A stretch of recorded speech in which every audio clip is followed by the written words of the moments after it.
je raconte un souvenir romantique. Disons qu'il y en a eu plusieurs. Le tout premier, je ne sais pas si on peut appeler ça romantique, mais pour moi, oui. C'était la demande en mariage qui n'était vraiment pas comme tout le monde. Alain est rentré du travail. Il me dit, si on se mariait, allez hop, on va chercher les papiers en mairie et on se marie. Donc voilà, ça c'était un des plus beaux souvenirs. Et puis après, forcément, il y a eu notre premier voyage en Sicile et tout, qui était merveilleux. C'est des plus beaux souvenirs romantiques avec mon époux. En ce moment, une activité qui me détend. Disons que le plaisir, c'est déjà de venir à un repas partage, rencontrer du monde.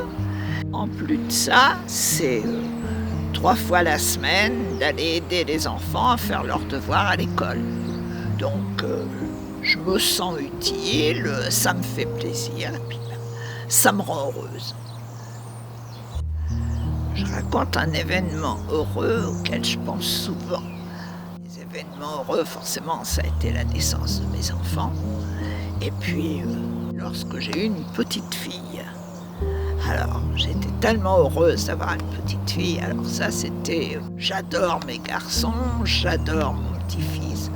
Mais quand j'ai eu ma petite poupée, alors là, ça c'était vraiment... Elle a d'ailleurs 21 ans aujourd'hui, ma petite poupée. J'y pense toujours. Voilà, ça c'est un événement heureux pour moi. Je décris un de mes secrets. Alors là, un de mes secrets, oui, on passe, parce que c'est secret.